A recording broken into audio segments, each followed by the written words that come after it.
Gira.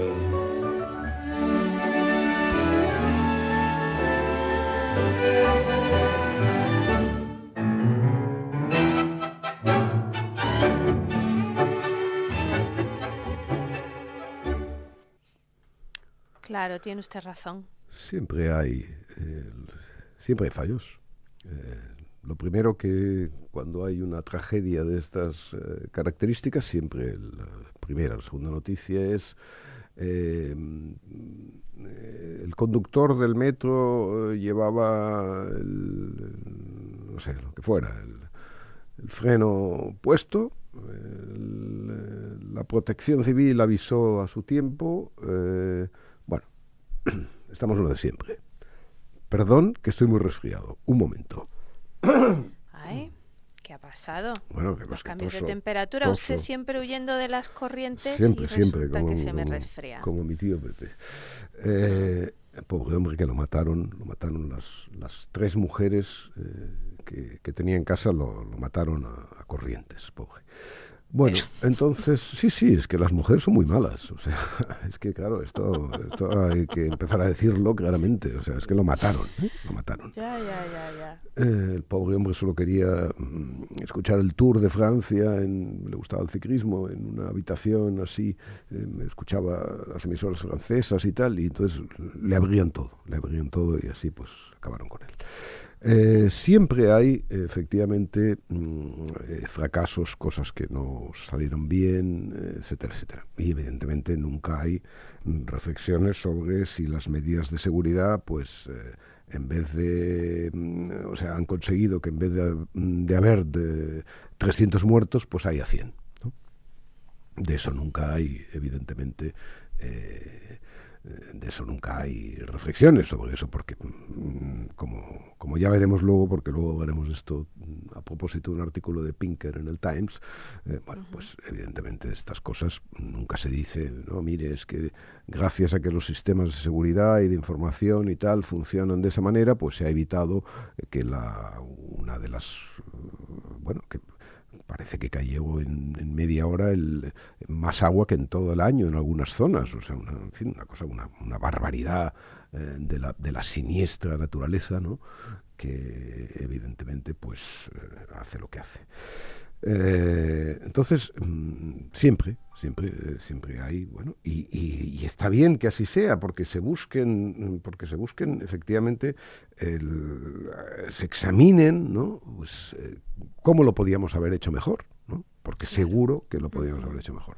Pero evidentemente sin que esto, o sea, inmediatamente en las cosas españolas aparece el siniestro animalito de la culpa, ¿no? O sea, unos ya en el gobierno central llamando al gobierno de la Generalidad incompetentes porque hicieron no sé qué, y al revés también diciendo que, bueno, claro, sí, pero si es que AEMET pues dice que van a caer una tercera parte de la lluvia que cae, pues cómo se... En fin, o sea, eso ya es, en fin, es que es como una regurgitación española que ya da asco, sobre todo cuando evidentemente se proyecta sobre una catástrofe de una magnitud completamente salvaje, ¿no? O sea,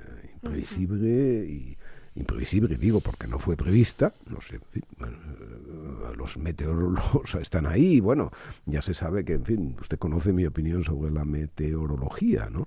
Y las previsiones y todo esto, ¿no? Que, en fin, no son... Hay una cosa que he leído en uno de estos comentarios que no sé exactamente quién lo hacía, que venía a decir algo que en cambio sí me preocupa. Que venía a decir, bueno, pero es que uno, cuando hay una alerta de esta naturaleza, ha de pecar siempre por más que por menos, ¿no? O sea, por exceso, sí. si uno tiene la alerta naranja, pues hay que poner la roja si tiene dudas. No. Esto es evidentemente pensamiento mágico, ¿no? Porque, o sea, lo que se trata es de activar la alarma a las condiciones reales. ¿Por qué tiene que ser esto así? Bueno, Pues simplemente porque si uno pone la alerta roja y no pasa nada, o no pasa aquello que estaba descrito en la alerta roja, la gente, la próxima vez que pongan la alerta roja, dirá, bueno, esto es como la otra vez. O sea, ponen la alerta roja porque son unos exagerados y porque no sé qué y porque no sé cuántos, y entonces se produce lo que se produce, ¿no? O sea, porque la gente hace caso omiso cuando, evidentemente, las alertas no están sometidas pues al principio científico, ¿no?, de la gradación, ¿no?, bueno, que ellos saben, son especialistas, ni saben pues que, en fin, puede haber márgenes de ambigüedad en el paso de un color a otro, pero que cuando eligen un color es porque las circunstancias son las que son, ¿no? Y eso es algo que debemos tener en cuenta. Sobre esta desgracia, como siempre usted ya sabe que yo acostumbro, soy de los que miran el dedo y no la luna, ¿no? Siempre cuando hay una cuestión de esta naturaleza, nunca mejor dicho, siempre atisbo dónde se filtra el pensamiento literario, ¿no? O sea, ya sabe que el pensamiento literario es uno de los grandes males del periodismo, el convertir cualquier cosa en metáfora, en dar voluntad a lo que es puramente azar, en dar teleología a lo que evidentemente no tiene ninguna finalidad, ni objetivo, ni sentido, como son las cosas naturales, etcétera, etcétera. Y entonces hay una columnista hoy en el periódico que tiene una columna, se llama Bárbara Brasco, y tiene una columna que se llama Hija de la gran duda, ¿no? Es una columna, es un título realmente chocante, ¿no? Porque sobre todo me choca a mí, que no dudo, ¿no? Y entonces hay un párrafo que es extraordinario porque es exactamente la descripción pura, ¿no?, de este pensamiento mágico. Dice, fíjese que además qué necesidad, ¿no? A medida que la inteligencia artificial avanza, la inteligencia natural parece retroceder. ¿Inteligencia natural? Bueno, o sea, la inteligencia de la naturaleza, como si la naturaleza tuviera alguna inteligencia. Pero bueno, a medida que la inteligencia artificial avanza, dice la hija de la gran duda, la inteligencia natural parece retroceder. Y la Tierra ya no sabe hacer las cosas básicas. Y la Tierra, Santos, ya no sabe hacer las cosas básicas. No sabe llover. No sabe calentar sin abrasar. Pero sabe hacer muertos. Bueno, así está el mundo, ¿no? Así está el mundo. En fin.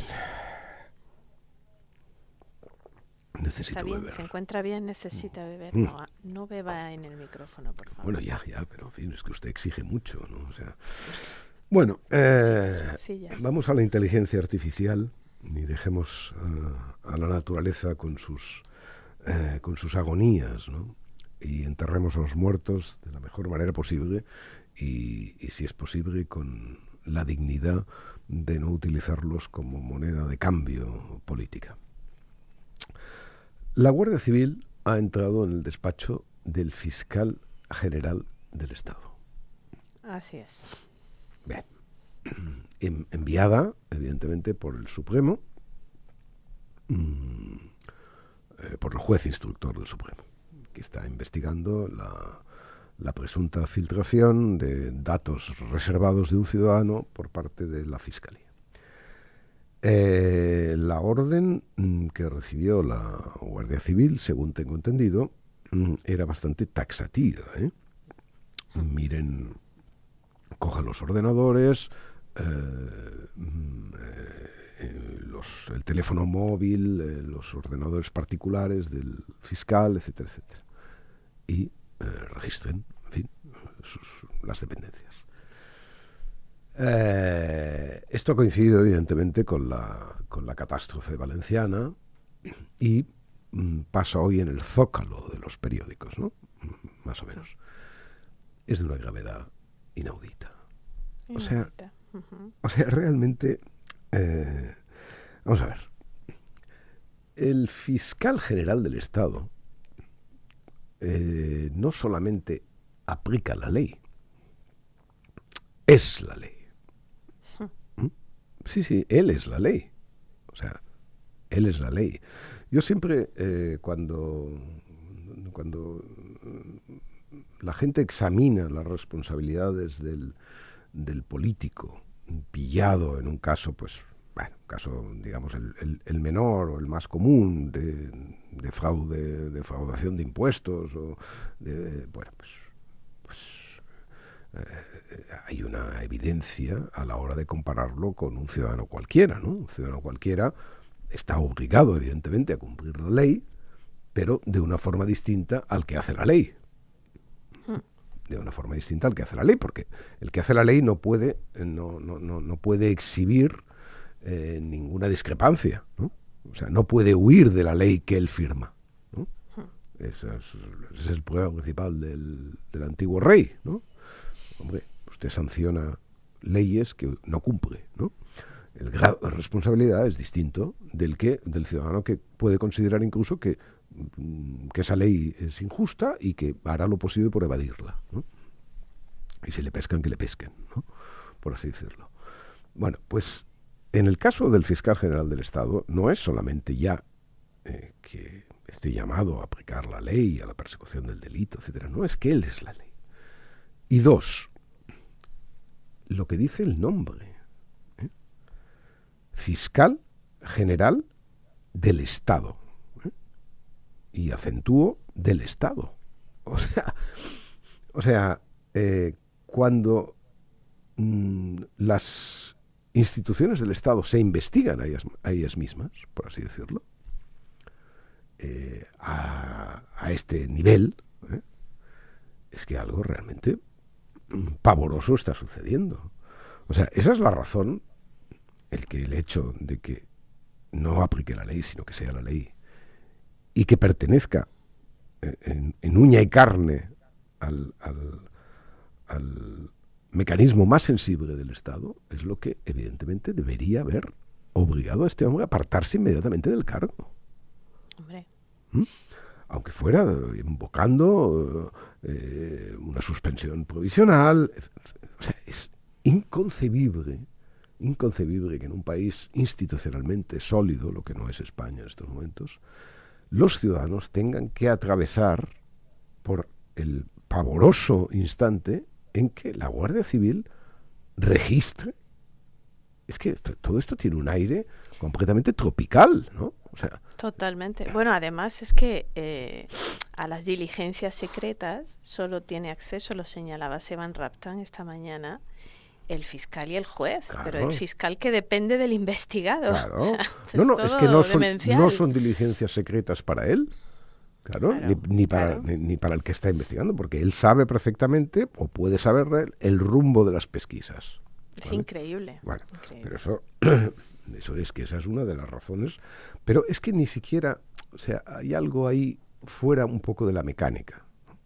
O sea, yo creo que el asunto, luego ya se verá si se puede mostrar o no se puede mostrar que este hombre hizo lo que el Supremo cree que hizo, ¿no? O los indicios que el Supremo investiga. Pero, porque bueno, a ver, el Supremo está investigando, o sea, no hay un auto de procesamiento, no hay... Claro. Está investigando. Entonces, ya para empezar, o sea, el aspecto simbólico de la cuestión, o sea, no mire... No haga que la Guardia Civil, no sé, arbitremos algún mecanismo para que usted entregue todo antes al juez. O sea, no, evitemos esto, digamos, ¿no? O sea, un fiscal aún manteniéndose en el cargo, oiga, mire, aquí está todo a disposición de ustedes, ¿qué más quieren? O sea, no pasemos por el trance de que los ciudadanos, digo, de que veamos el despacho del fiscal general del Estado invadido por una autoridad, que además es una autoridad que le dice al fiscal general del Estado, usted quédese quieto y no toque y apague el ordenador y a partir de este momento usted se queda en esta sala sin moverse, tal, que es lo que pasa en los registros, cuando efectivamente, bueno, eso es lo que aparece normalmente, ¿no? Entonces, hombre, realmente la desmoralización ante un caso de esta naturaleza, o sea, hay más desmoralización por cómo se está produciendo todo esto que por el hecho en sí casi, ¿no? Hombre, claro que es grave, todo lo que usted quiera, que un fiscal general revele tal datos, bueno, sí, lo comprendo. Pero es que la gravedad simbólica de que las instituciones del Estado, una a otra, digamos, o sea, Guardia Civil contra Fiscal General del Estado. Demencial, sí, insólito. Y efectivamente tropical, parecido. Oiga, entretenga al público que voy a buscar un poco de agua. Entreténgalo, no sé, cante algo. No sé. No, por favor, no me pida que cante. Bueno, no sé, cualquier cosa, es igual. Yo me tengo que levantar ahora. No puede ser. Ay, me lo dijeron 1000 veces, mas yo nunca quise poner atención. Cuando llegaron los llantos, ya estaba muy dentro de mi corazón. Te esperaba hasta muy tarde, ningún reproche te hacía. Lo más que te preguntaba era que si me quería. Y bajo tus besos en la madrugada, sin que tú notaras la cruz de mi angustia, solía cantar. Te quiero más que a mis ojos, te quiero más que a mi vida, más que al aire que respiro, y más que a la madre mía, que se me paren los pulsos si te dejo de querer, que las campanas me doble si te falto alguna vez. Eres mi vida y mi muerte, te lo juro, compañero. No debía de quererte, no debía de quererte, y sin embargo te quiero. Bueno, una pausa. Maravilloso, usted no está resfriada. Fantástica.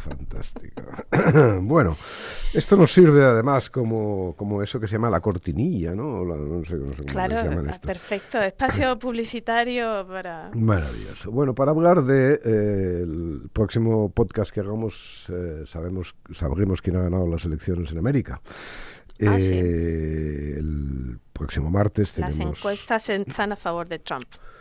Bueno, las encuestas están muy empatadas porque los estados clave, bueno, ahora en Pensilvania, que parece que es otra vez la zona erógena del voto popular, bueno, pues no se sabe muy bien quién va a ganar, hay un poema ahí, bueno, vamos a ver, están las cosas muy empatadas, pero efectivamente parece que Trump ha resistido mejor en el último tramo de la campaña que la señora Harris. Por cierto, el otro día había sobre esto, no sé si leyó a nuestra alcaide favorita en el diario El País, a propósito del hecho de que si llamamos a Trump, hemos de llamar a Harris.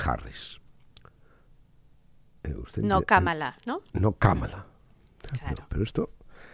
A ver, es una lucha continua en el periodismo siempre. Sí, pero yo le digo una cosa. A ver, yo reconozco mis defectos.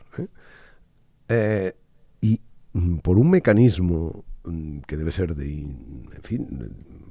machismo, evidentemente, que yo lo llevo ya en el cabreado, o sea, que no es una cosa que yo haya aprendido, sino que ya nací así, producto, evidentemente, de, como decía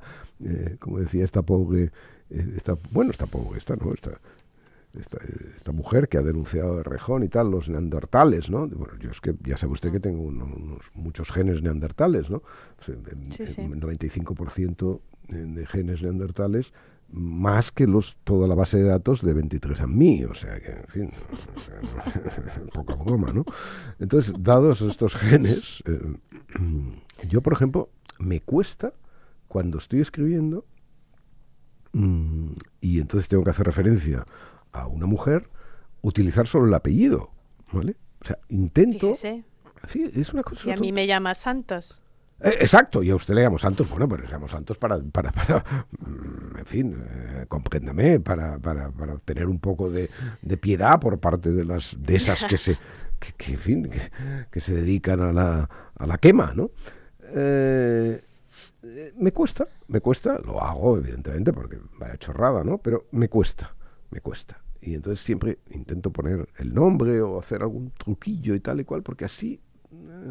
Y entonces lo que me gustaba más antes era cuando las mujeres eran muy mujeres, ¿no? y muy grandes y muy artistas. Me gustaba mucho esa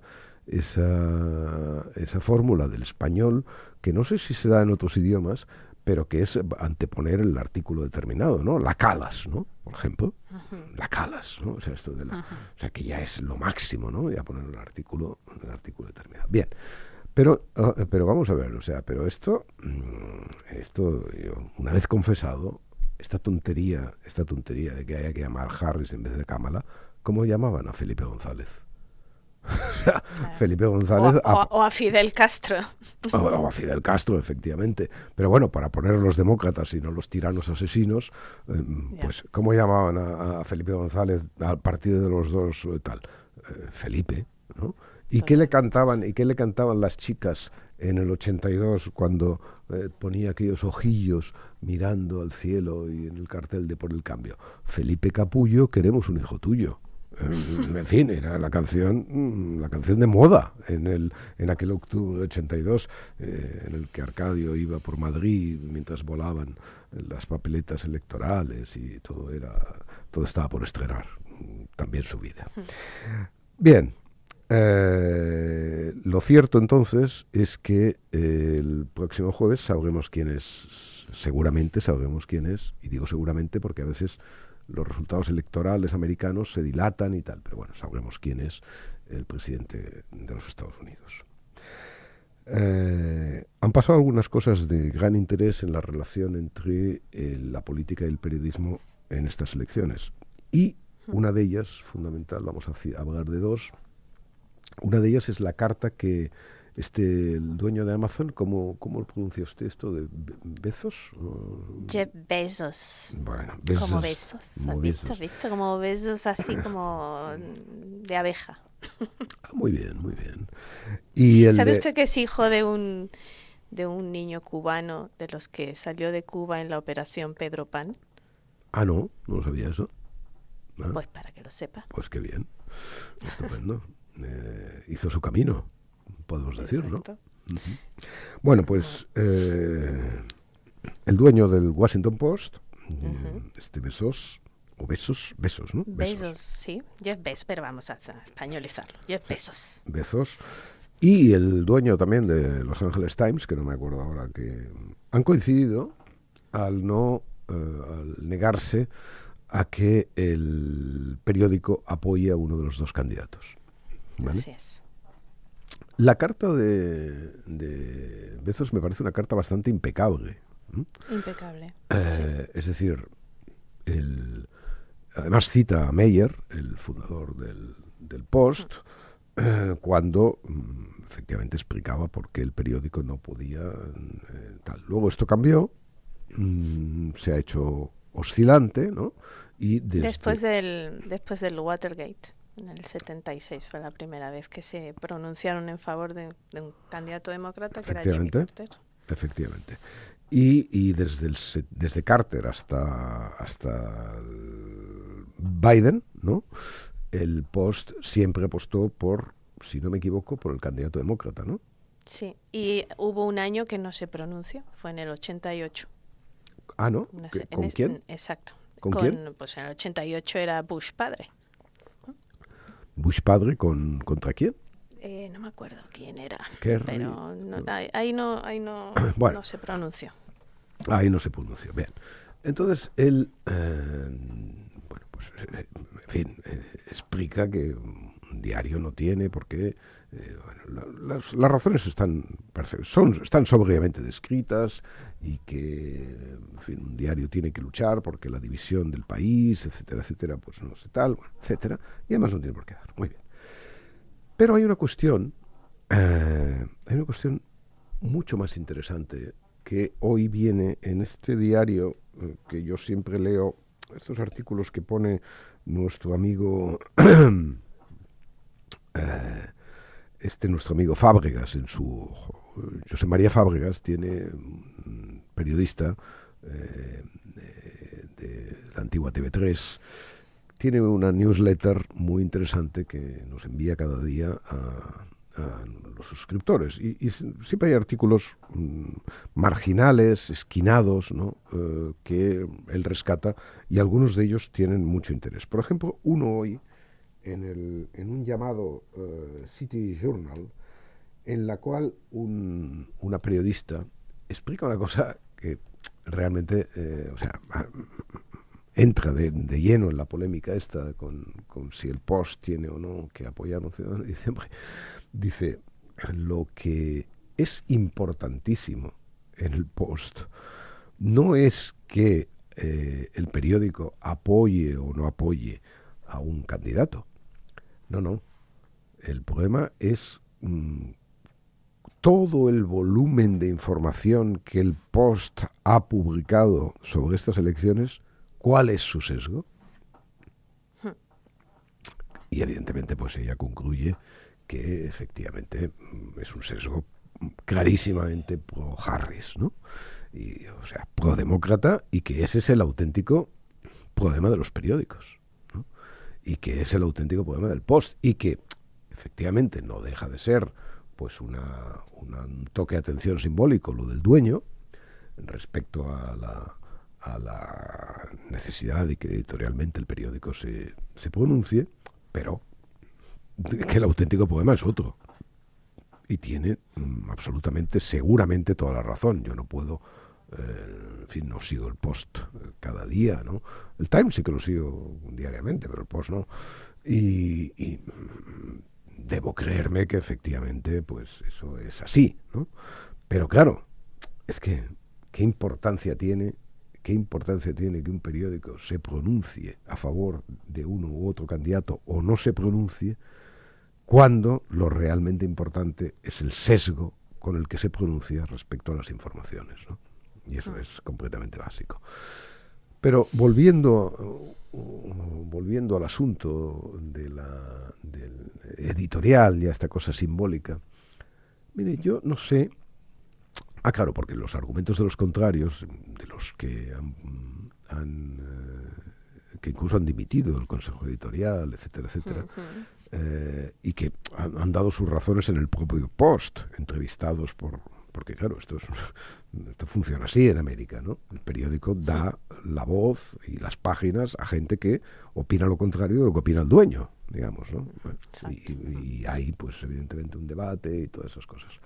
Claro, siempre es el asunto de que la democracia americana, o sea, que siempre Trump ha situado la democracia americana en un lugar en el que las excepciones son absolutamente obligatorias, ¿no?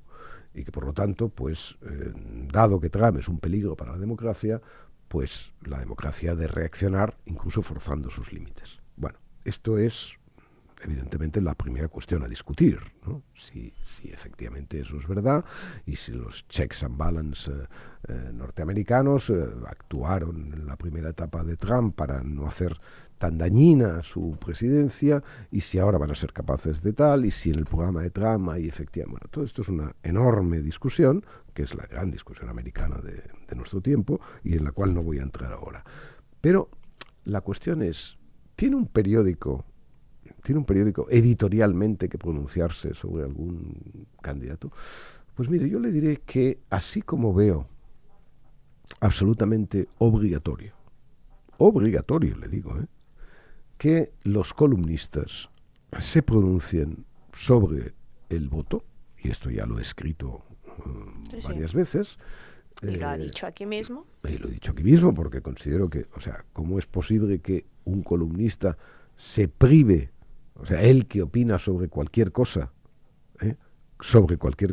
se prive de opinar sobre la más importante de la democracia, que es el voto. Hombre, es que parece una cosa completamente ridícula, ¿no? O sea, que no lo haga.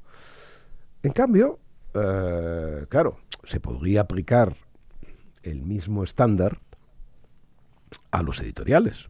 Hombre, si los editoriales de los periódicos se pronuncian sobre cualquier asunto del universo mundo, pues ¿por qué no se van a pronunciar sobre una elección a un candidato, ¿no? Se podría decir lo mismo. Pero hay una cierta diferencia, ¿no? Yo creo que los editoriales de un periódico siempre tienen que buscar el imaginario, lamentablemente es el imaginario consenso de los que hacen el periódico respecto a un tema. Por eso los editoriales de un periódico tienen que evitar ser drásticamente partidistas, ¿no? A veces es verdad que la verdad, mire, ya sabemos, no está siempre en el centro de 2 puntos, ¿no? O sea, no es equidistante, y la verdad a veces está en la izquierda y la verdad a veces está en la derecha, y la razón, etcétera, etcétera, etcétera. Pero, aún manteniendo esta evidencia lógica, los editoriales de un periódico deben tratar de acumular siempre fuerzas en aquello que sabemos que es el consenso mayoritario de la redacción de un periódico, de la propiedad, que evidentemente tiene sus razones, y de los lectores. De los lectores, todo esto es imaginario, evidentemente, en fin, de los lectores episódicos, de los lectores fieles, tiene que concentrarse, tal. Eso, naturalmente, es posible muchas veces en los editoriales de los periódicos porque hay datos de la realidad, porque hay evidencias fácticas indiscutibles, porque hay cuestiones morales que nadie puede poner en duda, etcétera, etcétera. Siempre es difícil, pero a veces puede hacerse. Ahora, claro, cuando se trata de blanco o negro, cuando se trata de Trump o Harris, y el periódico opta, pues ahí es posible que haya una división, ¿no?, en el propio ecosistema moral y político del periódico que a lo mejor conviene evitar. No tengo así como en el caso de los columnistas me parece que es en fin, indiscutible que tienen que hacerlo, no tengo tan claro que los editoriales de los periódicos deban siempre hacer ese tajo, ¿no?, por así decirlo, en la opinión que representa el apoyo a uno u otro de los candidatos. Pero bueno, sobre América, ¿leyó lo de Pinker en el Times? Sí. Bueno, tiene interés, ¿no? Porque de tanto en tanto el Times llama a Pinker, ¿no? Bueno, cuando necesita a Pinker lo llama, ¿no?, y Pinker va. Otra cosa es cuando Pinker es acosado por sus discrepancias con lo políticamente correcto, o cuando le reprochan comentarios supuestamente racistas o supuestamente, en fin, que nada de eso es cierto, ¿no? Entonces no lo apoyan tanto, pero bueno, ahora lo han llamado, ¿no? Lo han llamado porque ¿qué dice Trump? ¿Cuál es el mensaje fundamental de Trump? Pues Trump dice que el país está muriendo, ¿vale? Uh-huh. Está muriéndose. Y entonces Pinker, pues nada, sale y dice, los datos dicen lo contrario. Hay una introducción que no vamos a repetir porque ya lo hemos dicho muchas veces, los catastrofistas pueden encontrar siempre munición en las noticias consisten en cosas que van mal, etcétera, etcétera. Pero me interesa hay 9 points, 8, no sé si son 5, 6, 7, 8 points, del artículo, del ensayo largo de Pinker, que quiero destacar. Quiero destacar para desmentir efectivamente esa barbaridad de Trump, esa hipérbole absurda de que el país está muriendo. Primero, el índice de miseria, que es el de paro más inflación. Bueno, está algo peor que justo antes de la pandemia, pero el 88% mejor desde 1970. ¿Vale? Para un país que se está muriendo, el 88% no está mal. Pobreza. El otro era miseria. Pobreza. Entre 1967 y 2021, la tasa de pobreza bajó del 26 al 7. ¿Vale? 67 y 2021, del 26 al 7. Y, evidentemente, por influencia de la inflación y los rescoldos de la pandemia, en 2023 remontó hasta un 10,5. 10,5, del 26% del 67. Crímenes violentos, solamente las tasas de homicidio. Bajó espectacularmente con Clinton, ¿no? Hay una bajada en el pico tremenda. Sí, sí. Se mantuvo con Bush y bajó bastante con Obama. Con Trump hubo un moderado pico ascendente, sobre todo en 2020, que efectivamente difícilmente puede explicar el COVID, ¿no? Porque, en fin, el COVID en principio recluyó a las gentes, pero bueno, no sé, a lo mejor puede haber alguna relación. Y este pico ascendente ha vuelto a bajar, ¿vale? Y dice Pinker, no es el momento hoy en el que menos homicidios hay. Esto pasó con Obama, pero sí es el segundo momento después de Obama. Esperanza de vida, 79,3. Nunca en la historia hubo este máximo. En fin, un país que se está muriendo y tiene la máxima esperanza de vida de su historia, etcétera. Felicidad. Se consideran más infelices que las décadas anteriores. Pero claro, ya sabe usted por qué pasa esto, ¿no? ¿Sabe usted por qué pasa, no? Bueno, no, en periódicos no. Esto es culpa sobre todo de la generación Z, ¿no? De que la generación Z esta tenga derecho a opinar, porque la generación Z es una generación de tarados, ya lo sabe usted. O sea que, bueno. En fin, sí, claro, como todas las generaciones, en fin, sabe usted qué pasa con la juventud, ya me ha oído. O sea que, sí. En fin, este rasgo que hace bien Pinker en meterlo, se consideran más infelices. Sí, claro. ¿Lo son? Bueno, se consideran, esto solamente se mide subjetivamente. Bueno. Contaminación. Desde el nacimiento de la agencia que la mide hasta 2023, emitieron un 78% menos de 6 contaminantes atmosféricos principales, ¿vale? Que le ahorro los que son. En cuanto al dióxido de carbono, han empezado a reducirlo también, y en 2023 se emitirá solo un 16% más que en 1970. Lo que le parecerá a usted evidentemente destacable, teniendo en cuenta que vive mucha más gente en América y en los cambios lógicos del estilo de vida. Derechos de las mujeres. Según el índice de capacitación política de la mujer, que refleja en una escala de 0 a 1 el grado en que las mujeres de un país disfrutan de libertades civiles, participan en la política de la sociedad civil y ocupan puestos de poder político, de 0 a 1 se mide esto, América, el 0,89.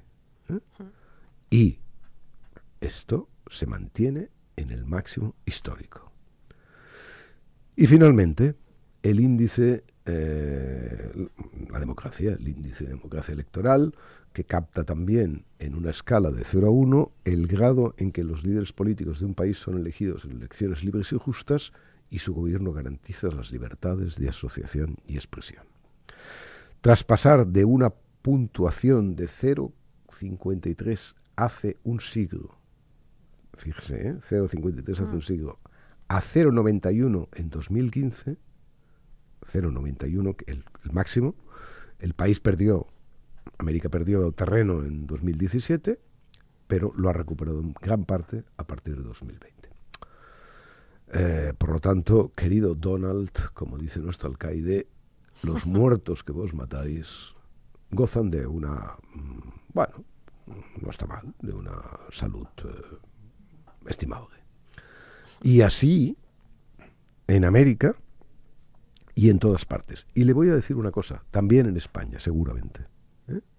A pesar de la afrenta continua, moral y política, que supone la continuidad en el poder de Pedro Sánchez, también en España hay índices parecidos. Y esto es algo que la oposición debería siempre tener en cuenta. Pero usted ya solo como una loca quiere escuchar, en fin, el nuevo capítulo de la vida, especialmente interesante hoy, de la vida de Piguet.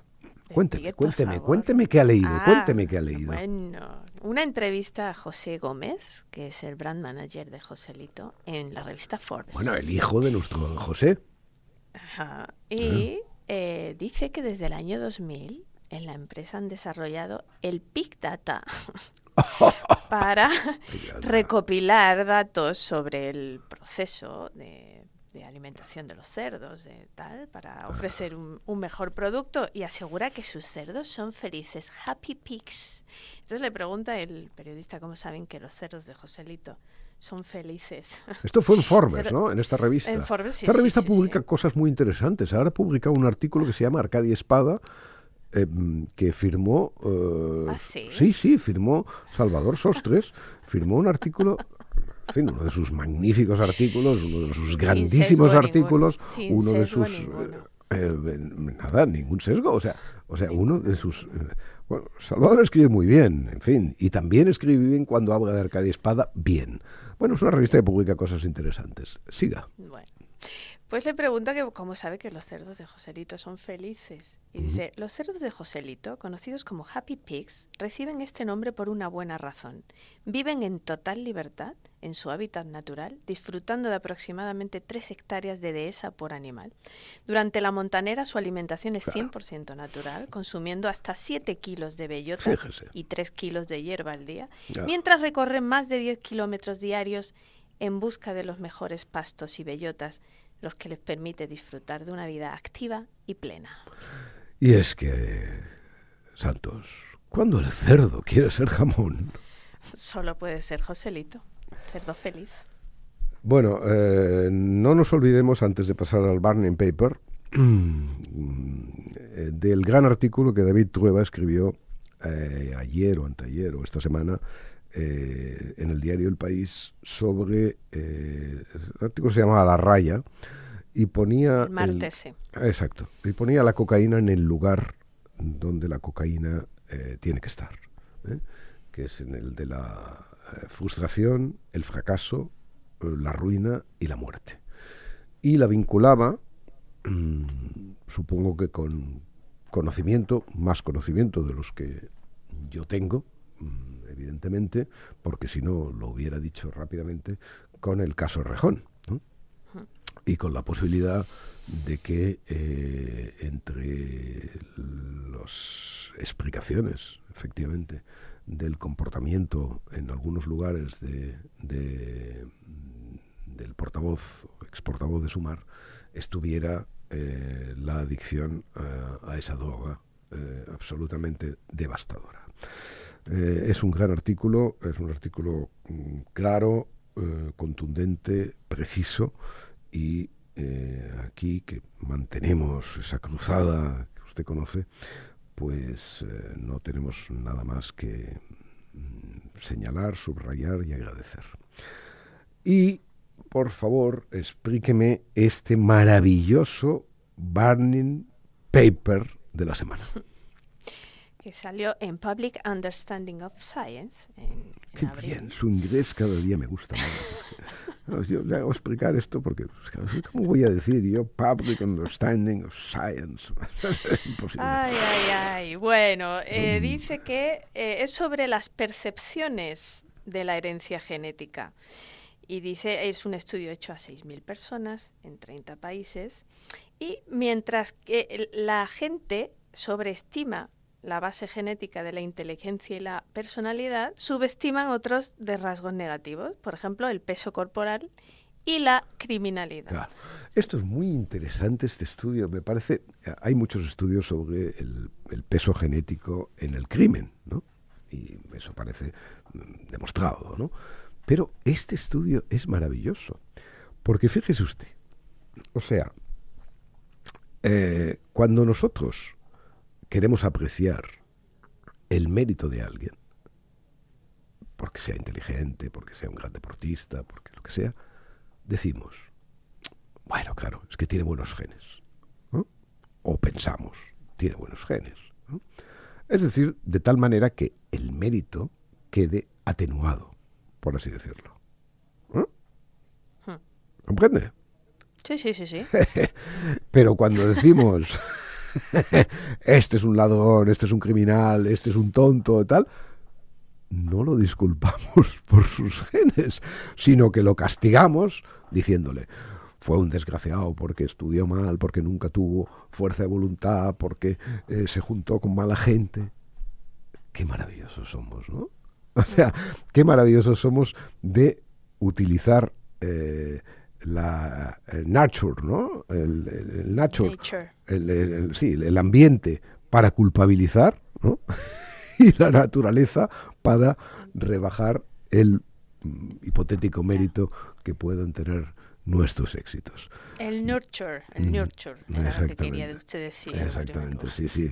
No dejo de sorprenderme de la capacidad humana de engañarse, o sea, de estas maravillosas, y sobre todo de esto de llevar siempre el agua al molino que nos interesa, como hacemos con tanta placidez y felicidad usted y yo cada jueves. Santos, no deje de ver un magnífico documental sobre John le Carré de Morris, que hace grandes documentales, y se dará cuenta de algo terrible, ¿no? De cómo hacen los documentales estos tipos que siempre tienen nombres anglosajones. A diferencia, es que, miren, la ficción aún nos defendemos de alguna manera, pero en los documentales, es que usted ve ese documental, está en Apple TV, se llama Volar en Círculos. Okay. Y me lo recomendó mi amigo Jambrina, el psiquiatra. Es una preciosidad de refinamiento, de profundidad, etcétera. Pero bueno, siempre ojo a visor, siempre atenta, Santos, y siempre cuídese, sabiendo. Y cuídese. Al mundo nada le importa.